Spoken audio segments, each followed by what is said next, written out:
As vias parenterais são de extrema importância na terapêutica e nesse vídeo eu vou mostrar para você por quê.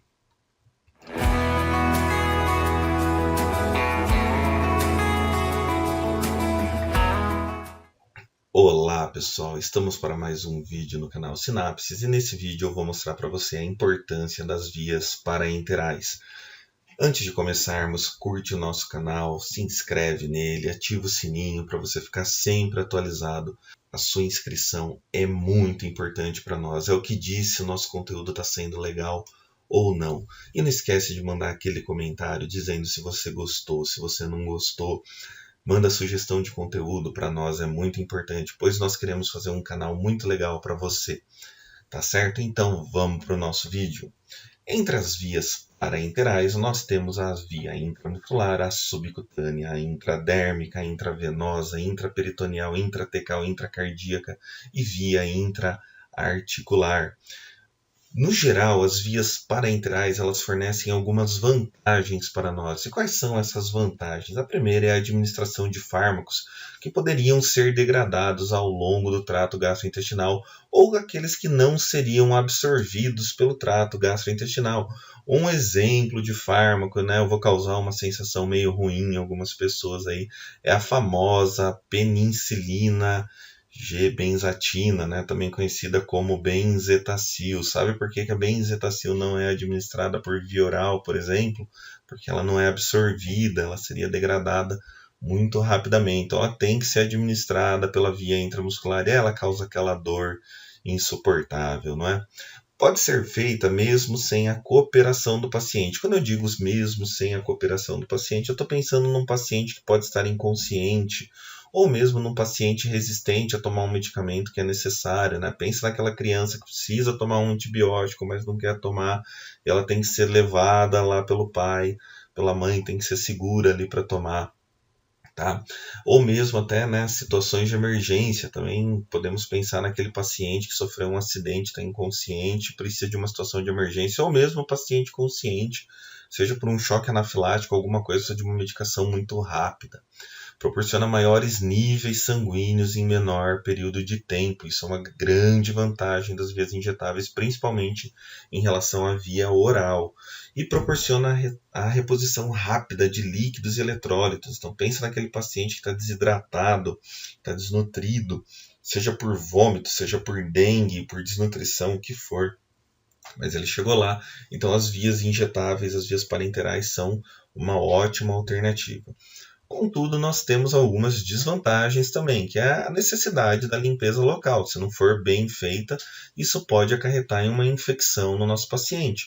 Pode provocar dor, Uma agulha sempre acaba provocando dor, não tem jeito, A não ser que a pessoa goste da dor, mas enfim, poucas pessoas gostam de dor. Tem um custo mais elevado, porque você vai precisar de equipamentos para aplicação. E quais são esses equipamentos? A seringa, a agulha, a limpeza local, enfim, tudo isso gera custo.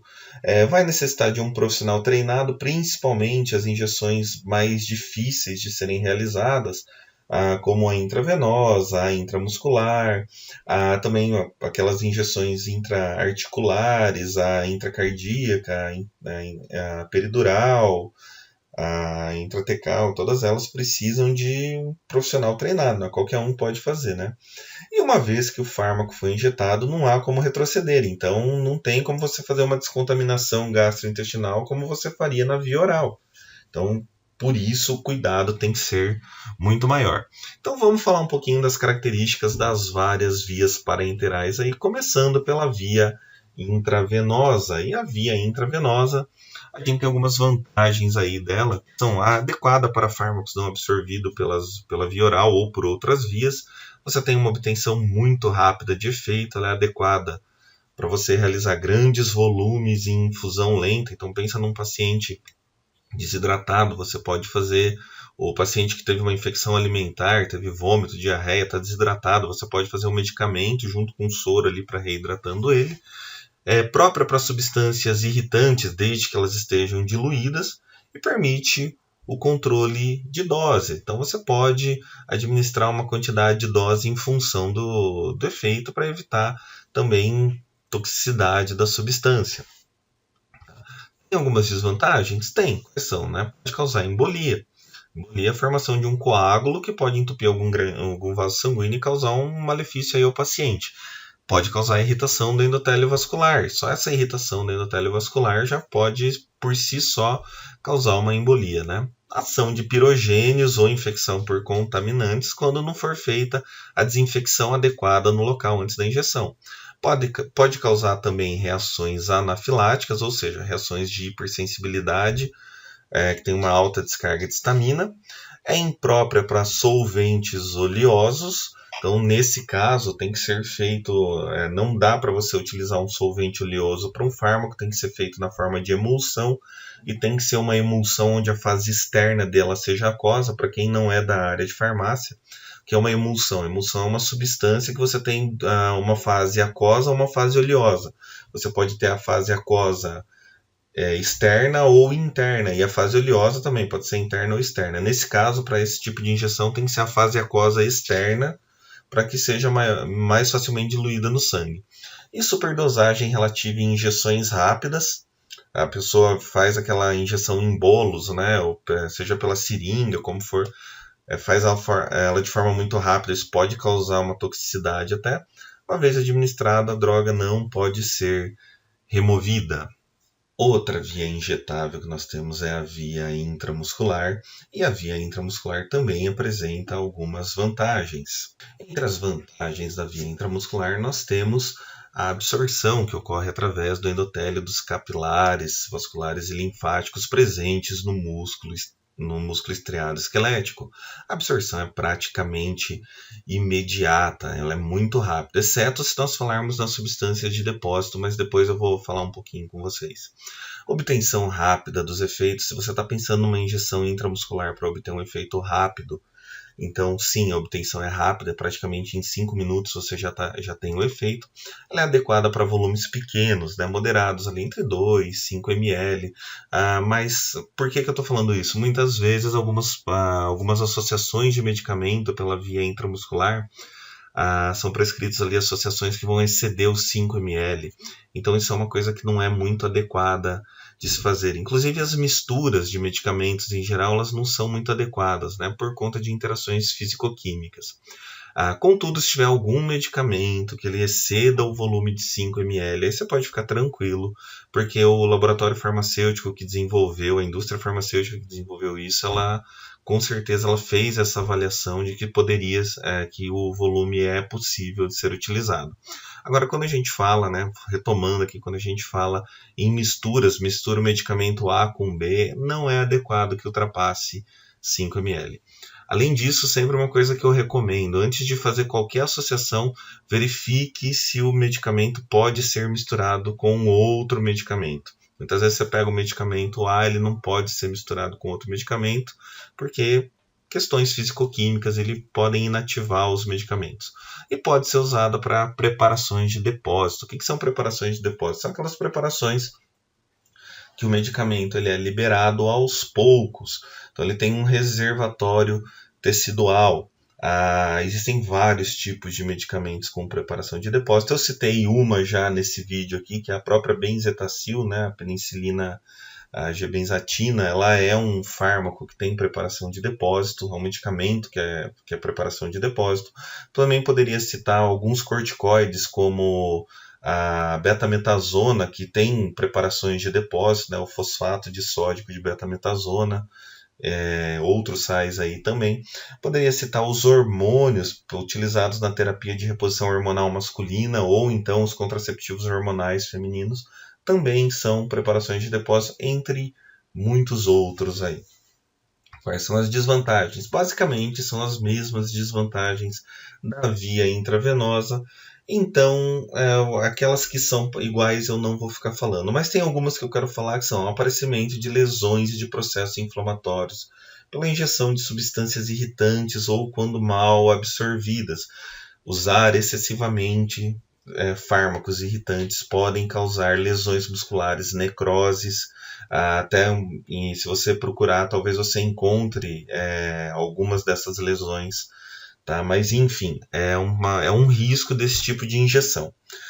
Risco de administração endovenosa acidental é quando a pessoa não realiza a técnica de forma adequada, ela não verifica que a agulha está dentro de um vaso sanguíneo e faz a administração. Por isso, toda vez que é feita a administração de uma injeção intramuscular, é necessário que o profissional faça a aspiração para ver se não tem o retorno sanguíneo. Se tiver o retorno sanguíneo, tem que ser descartado aquele material que está ali, preparado outro, fazer uma nova injeção, correto? Aí nós temos também a via subcutânea, ela é muito parecida com a via intramuscular, a absorção vai ser inclusive no mesmo local, só que a diferença é que a via subcutânea ela não é dada, a agulha ela é mais curta, então ela não chega dentro do músculo estriado esquelético, ela vai ficar no espaço entre a pele e o músculo estriado esquelético. Então, por conta disso, a absorção dela é mais lenta, geralmente a ação é mais prolongada, contudo, os volumes costumam ser menores, de 0,3 a 1 ml. Como eu disse, existem medicamentos que são administrados por via subcutânea e que têm um volume maior do que 1 ml. Tá? Nesse caso pode ficar tranquilo também, porque a indústria farmacêutica que desenvolveu esse medicamento, ela pesquisou e ela viu que pode ser utilizado e é adequado. Também é um tipo de injeção adequada para preparações de depósito e, de forma geral, as desvantagens da via subcutânea são muito parecidas com a das outras vias injetáveis. A única vantagem que ela tem é que você não vai ter a questão da administração endovenosa acidental que você tem na via intramuscular. A via intraperitoneal é uma via utilizada para pesquisa, geralmente com animais de experimentação. E qual que é a grande vantagem delas? Nós não vamos ver muita utilização de via intraperitoneal na espécie humana. Tem algumas substâncias que são utilizadas, mas é muito raro. Tá? Ela é adequada para modelos animais, ela vai imitar a via intravenosa. Se você pensar, a veia de um animal é muito pequena, um rato, um camundongo, é muito difícil de você conseguir puncionar essa veia, então é mais fácil fazer pela via intraperitoneal.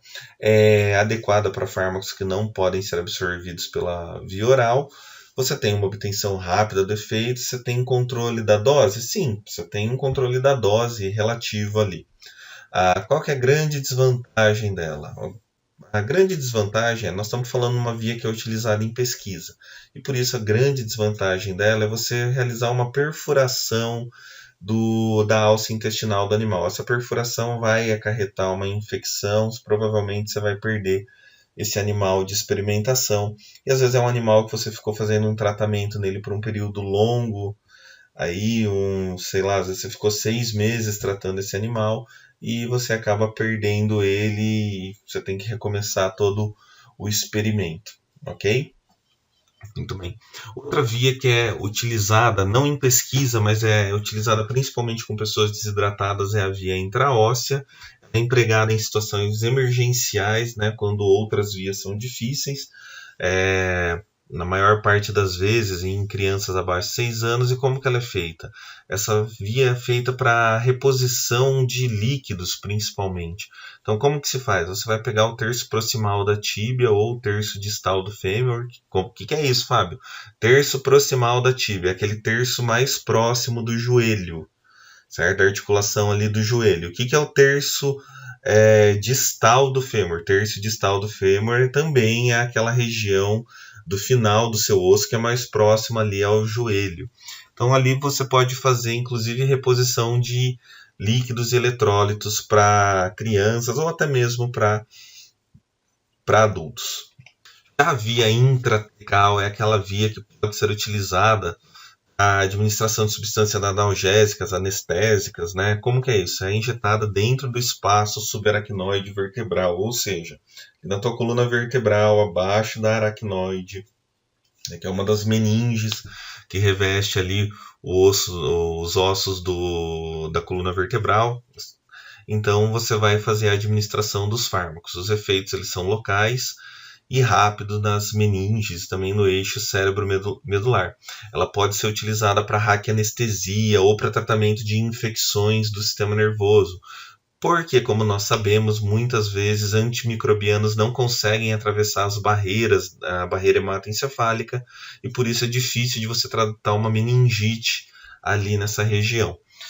E ela deve ser utilizada nas vértebras mais baixas da região lombar, tem que ser abaixo da L2. Por que tem que ser abaixo da L2? Porque a gente sabe que até a L2 geralmente tem ali a medula espinhal do paciente. Abaixo da L2 o que você tem apenas é a cauda equina. Você tem os nervos ali que derivam da medula, mas você não tem a medula propriamente dita. Então, para que não tenha nenhum comprometimento do paciente, você precisa fazer a administração abaixo da vértebra L2, correto? Outra via que nós temos que é administrada também na coluna vertebral é a via peridural, também chamada de extratecal ou epidural. É no espaço entre a dura mater e as paredes ósseas. Os vasos sanguíneos que ali estão fazem a captação desse fármaco, eles vão drenar esse fármaco para dentro do sistema nervoso central. Deve ser evitada a coluna cervical, então por isso é feito geralmente nas primeiras vértebras da coluna torácica, para que evite qualquer problema ali do paciente, de você ocorrer um acidente, fazer um puncionamento na medula espinhal do paciente. Ela é utilizada para administração de anestésicos locais e também derivados opioides para analgesia. Não sei se alguns de vocês já viram, existe a bombinha ali, a PCA, que é uma bomba que é utilizada para isso, ela tem um controle de dose muito legal. Além disso, temos outras vias que são menos utilizadas, que é a via intradérmica, geralmente feita para vacinas ou para aqueles testes de alergia, é administrado no espaço entre a pele, abaixo da pele. Temos a via intracardíaca, que geralmente é utilizada para pessoas que têm...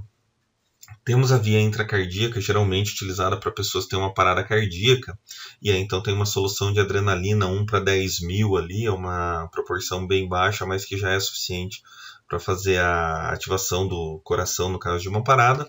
Temos também a via intraarticular, que é muito utilizada naqueles pacientes que têm problemas de joelho, faz a reposição do líquido sinovial, ou aqueles pacientes que precisam fazer a infiltração com hidrocortisona para diminuir uma inflamação, alguma coisa do tipo.